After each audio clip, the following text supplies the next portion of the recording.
మీ business ఏదైనా మీ ఊర్లో promotion చేయాలంటే అది సుమన్ టీవీతోనే సాధ్యం. ఇప్పుడే సంప్రదించండి.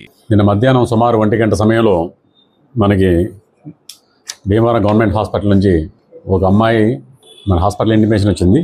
దాని సారాంశం ఏంటంటే ఒక అమ్మాయి మెడ మీద ఎవరో గొంతు కోసారని, అలాగే అమ్మాయి ప్రమాదకర పరిస్థితుల్లో ఉందని ఆ ఇంటిమేషన్ వస్తే ఇమీడియట్గా ఎస్ఐ గారు సిఐ గారు స్పందించి అమ్మాయికి దగ్గరికి వెళ్ళి చూడగా అమ్మాయి పేరు Mamidi Surya Nagamani, wife of Chandrasekhara Rao, age 30 years, Turpu Kapu అన్న వేణుగోపాల స్వామి గుడి భీమవరం వంటవన్ అని తెలిసింది. విషయం కనుక్కుంటూ ఈ అమ్మాయి ఇంతకుముందు మన నాచువారి సెంటర్లో ఉన్న అయ్యప్ప సిమెంట్ ఏజెన్సీలో ఈ అమ్మాయి పనిచేసేది. అప్పుడు పనిచేసినప్పుడు కూడా ఈ ముద్దాయి పోలిసిటీ హేమంత్ అనే అతను కూడా పనిచేసేవాడు. అప్పట్లో ఇద్దరు కూడా చనువుగా ఉండేవారు.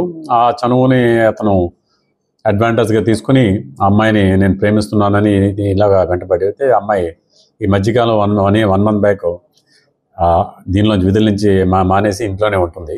అయినా సరే అతను ఆ పాత పరిచయాన్ని పురస్కరించుకుని ఇంటికి వస్తుంటే అమ్మాయి రెసిస్ట్ చేయటం మొదలుపెట్టింది, రావద్దని. రెసిస్ట్ చేస్తుంటే ఈ మధ్యకాలంలో ఈ ఎవరో హేమంత్గా 3 నెలల క్రితం ఇతనికి కూడా వివాహం అయింది. అతను కూడా వివాహం చేసుకున్నాడు. అయినా సరే ఈ అమ్మాయి వెంటబడుతూనే ఉన్నాడు. నిన్న మధ్యాహ్నం సుమారు 12:10 ఈ హేమంత్ ఈ నాగమణి ఇంటికి వెళ్ళి నన్ను పెళ్లి చేసుకొని బలవంతం చేస్తే అమ్మాయి రెసిస్ట్ చేసరికి తన తీసుకొచ్చిన బ్లేడ్తో అమ్మాయి ఈ మెడ మీద లెఫ్ట్ సైడ్ సూపర్ బ్లేడ్తో కొంచెం ఇలా గట్టిగా అనేసరికి సూపర్ఫిషియల్ ఇంజరీస్ జరిగి ఒక 2 కుట్లు పడినాయి. వెంటనే అమ్మాయిని హాస్పిటల్కి వచ్చి ట్రీట్మెంట్ చేసుకుంటే అమ్మాయి స్టేట్మెంట్ మీద 301 IPC case registration attempt murder కింద. ఈ కేసుని ఇమీడియట్గా మన ఎస్పీ అద్నాన్ అజ్మీ గారు డైరెక్ట్గా సూపర్వైజ్ చేశారు. అలాగే మన సిఏ గారు, మన నాగరాజు, కిరణ్ అందరూ కలిపి 24 hours అక్యూజ్ని అరెస్ట్ చేయడం జరిగింది.